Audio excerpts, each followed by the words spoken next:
général de la rentrée. On va décider si on reconduit le campus ou pas. Je pense qu'on va parler aussi de la manif du 1er, du 3 et du 5 parce que c'est cette semaine. Après on va débattre, je sais pas, il faut voir l'ordre du jour, ça sera affiché en arrivant.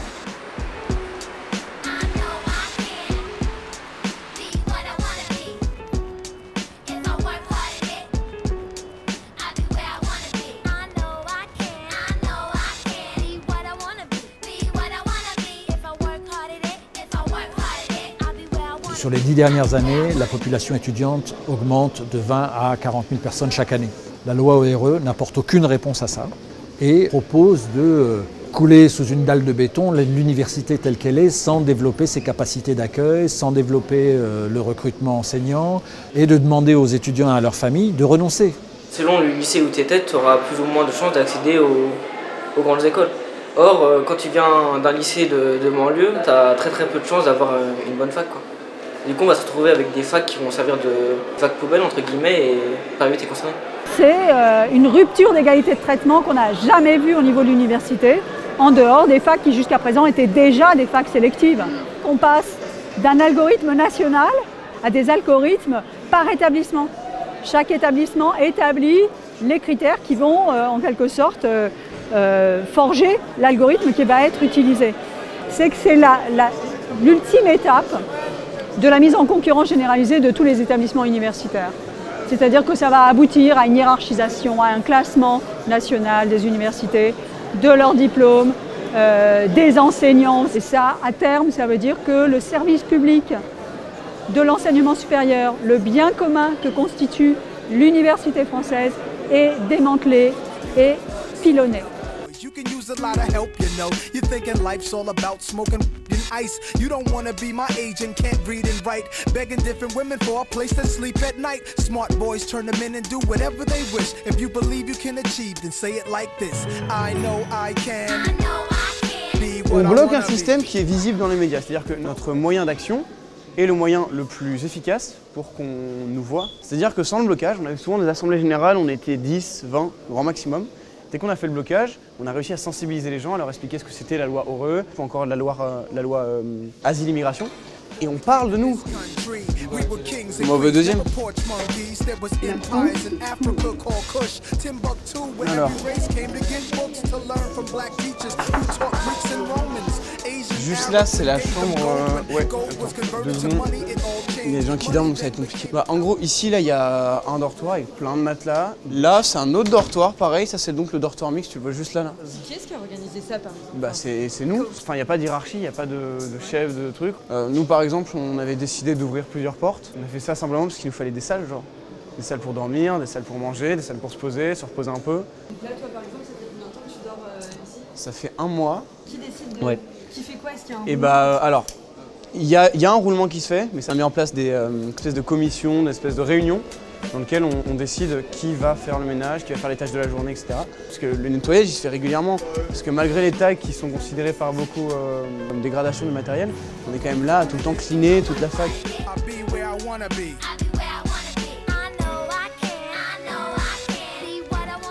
Qu'est-ce qui s'est passé à la fête de Paris?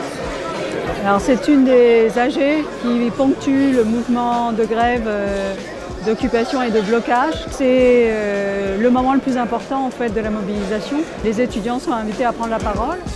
Ok, donc on va voter l'ordre du jour. Qui est pour cet ordre du jour? Ok, super. Qui est contre? Ok, qui ne prend pas part au vote? Qui s'abstient? Super, on est pour, donc on va commencer par les comptes rendus des commissions. Tout à l'heure, vous avez voté pour que le blocus continue. Alors moi je suis pour le blocage partiel, c'est-à-dire que du coup ça nous permet, ce que j'ai fait la semaine dernière par exemple, d'organiser des ateliers alternatifs qui en général sont plutôt présents dans le cadre de séminaires doctoraux. Et là en fait c'était ouvert à tous les étudiants. À Paris 8 ils ne cèdent pas, ils continuent à venir, à voter.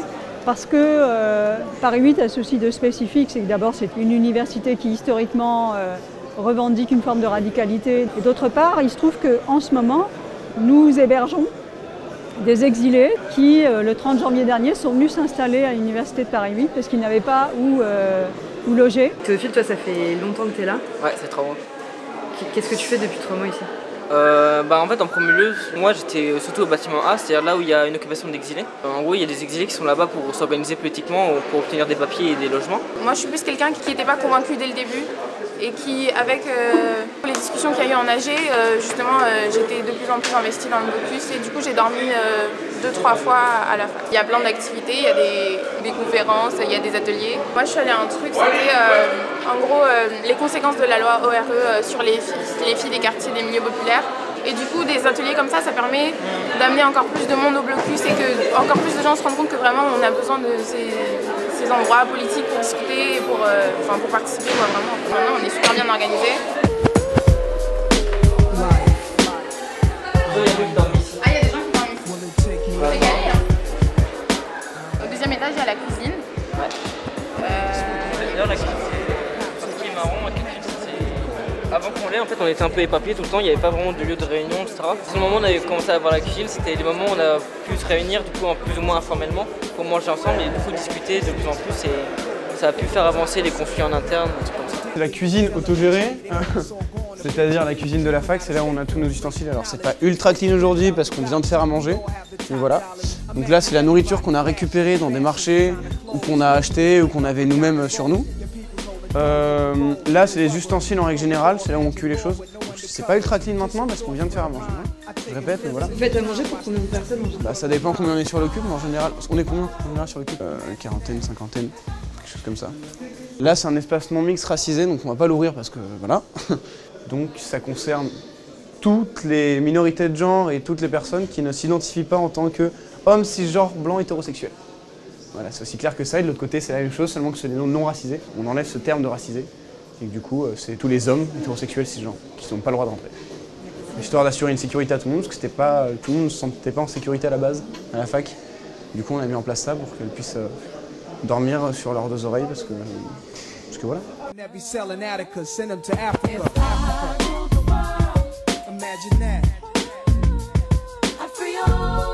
donc vous faites aussi des réunions racisées? En fait, dans la mobilisation, il y a eu dans la mobilisation globale. Le global, genre Tolbiac, etc. aussi? Ouais, il y a eu des problèmes de blanchité. Le terme racisé rappelle le fait qu'on n'est pas tous égaux, que c'est pas la République ou universaliste, ou on est tous pareils, quoi. Ouais, en fait, c'est des catégories auxquelles, au quotidien, en tant que personne non blanche, on nous ramène tout le temps à ça. Enfin, l'objectif, c'est de reprendre le pouvoir et de créer des espaces où on est entre nous, on subit les mêmes choses et on s'organise politiquement et on veut lutter tous ensemble, quoi. Voilà. Et par exemple, aux AG, on fait des stats aussi, des stats de prise de parole, c'est-à-dire le pourcentage de mecs blancs, le pourcentage de personnes encartées qui parlent et tout. La monopolisation de la parole par les mecs blancs, c'est super grave. Toi, on est à Paris 8, c'est un endroit où les blancs sont en minorité. Pourtant, ceux qui sont représentés dans la lutte, surreprésentés dans la lutte, c'est les blancs. Ouais. Quand t'es un arabe de banlieue, vas-y, les gens ils vont pas t'écouter parce que t'as pas le vocabulaire militant approprié, t'as pas le langage qu'ils voudraient en fait. Du coup, tu te fais invisibiliser. Quand t'es issu de l'immigration, c'est pas anodin comme lutte en fait. Que ce soit la loi ORE comme l'asile et l'immigration, parce que les deux sont des lois racistes en fait. C'est le racisme d'État qui frappe encore plus fort. Yes. On parle de loi asile et immigration, de loi ORE parce qu'il faut donner un nom, mais c'est beaucoup plus général en fait ce qu'on combat. Et si c'est pas nous qui le faisons, c'est pas les autres qui vont le faire, quoi. Du coup, on est là. Hein. On est là.